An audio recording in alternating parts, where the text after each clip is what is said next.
ایک علاقے کے ظالم حاکم نے ایک بے قصور کو پھانسی چڑھا دیا. جوان تھا، بے قصور تھا، مگر حاکم ظالم تھا، اس نے اس کو پھانسی چڑھا دی. ماں کو خبر ملی کہ تیرے بیٹے کو پھانسی چڑھا دیا گیا، جا کے لاش لے لے. وہ لاش لینے نہیں گئی، وہ خواجہ صاحب کے پاس آ گئی. خواجہ غریب نواز اپنا عصا اٹھا کے کہتے ہیں، اے مظلومہ چل، میں دیکھتا ہوں. دیکھا اس کی گردن کٹ چکی تھی، اس کی گردن کو تن سے جدا کیا جا چکا تھا. خواجہ غریب نواز اپنا عصا اٹھاتے ہیں، اس کے سر پہ رکھتے ہیں، اس کے سر کو اس کے جسم پر رکھتے ہیں، ہاتھ رکھتے ہیں اور پھر عرض کرتے ہیں، اے اللہ، اگر یہ بے گناہ قتل کیا گیا ہے تو اسے اپنے حکم سے زندہ کر دے. وہ مردہ زندہ ہو جاتا ہے. ام اتخذوا من دونہ اولیاء، کیا انہوں نے اللہ کے مقابلے پر اور ہستیوں کو اپنا پشت پناہ مان لیا ہے؟ فاللہ هو الولی وهو یحیی الموتى، اللہ ہی حقیقی کارساز اور پشت پناہ اور مددگار ہے، اور وہی مردوں کو زندہ کرے گا. یعنی اللہ تعالیٰ ہمارا مشکل کشا وہ ہونا چاہیے جو مردہ زندہ کر لے. یہاں تو کوئی اپنی بیماری نہیں ٹال سکتا. ہاں جھوٹے قصے کہانیاں مشہور کیے ہوئے جی، فلاں بزرگ نے جناب مردے کو زندہ کر دیا، فلاں نے یہ کر دیا، بالکل جھوٹ ہے، کوئی حقیقت نہیں اس کے اندر. کہ نبی علیہ السلام کو کافر سب سے بڑا تانا یہی دیتے تھے کہ تم مردہ کیوں نہیں زندہ کر کے ہمیں دکھاتے. تو اللہ تعالیٰ نے اس کے جواب میں کہا کہ یہ جو معجزات ہیں یہ ہم اپنے نبی کو نہیں دیے ہوئے، آپ کا معجزہ ہے قرآن، جس نے بات ماننی اس سے مانے. مردہ زندہ کرنے کا معجزہ نبی صلی اللہ علیہ وآلہ وسلم کو بھی اللہ نے نہیں دیا. یہ قرآن میں سورۃ الانبیاء میں لکھا ہے، اور کچھ سورت کا نام بھی آپ دیکھ لیں، سورۃ الانبیاء، نبیوں کے بارے میں کیا عقیدہ ہو.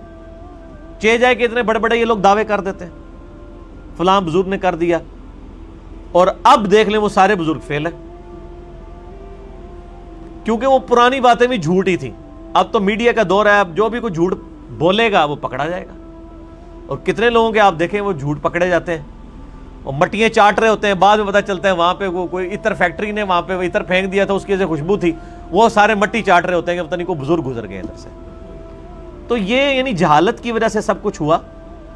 اس لیے اب آپ کو اس طرح کا کوئی واقعہ رپورٹ نہیں ہوتا. اور میں ان کو اکثر کہتا ہوں کہ آپ کی تو آنے والی نسلیں ساری برباد ہو رہی ہیں بقول آپ کے. جو کتاب و سنت کے منہج پہ آتا ہے اسے کہتے ہیں یہ تو گمراہ ہو گیا ہے. اتنے اولادیں گمراہ ہو رہی ہیں. اب آپ کے بزرگوں کی ضرورت تھی کہ وہ سامنے آتے اور کوئی کرتب دکھاتے. جو 1965 میں جناب بم پکڑتے رہے ہیں، اب کتنے مسلمان ملکوں کو بموں سے تباہ کر دیا گیا. عراق تباہ ہو گیا، شام تباہ ہو گیا، افغانستان تباہ ہو گیا، پاکستان کی کمر توڑ کے رکھ دی. یہ بزرگ کس دن ہمارے کام آنے؟ پاکستان کی بجلی پوری کر دیتے.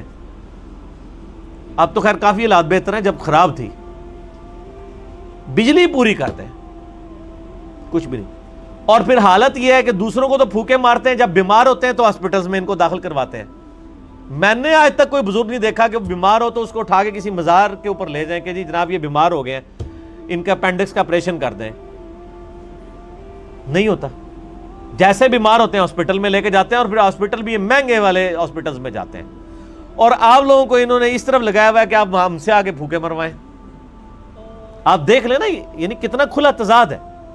ان کو بھی یہ بات پتہ ہے کہ یہ بس سارے معاملات چل رہے ہیں. اور میرے بھائی 1000 بندے کو آپ پھوک مار دینا، 10 بندے اس میں ٹھیک ہو جائیں گے، جنہوں نے نیچرل پیس میں ہی ٹھیک ہونا ہوتا ہے. 2-4 بندے تو عثمان بھائی نے سیدھے کر دیتے ہیں پھوک مار کے، ٹھیک ہے، دل رکھنے واسطے.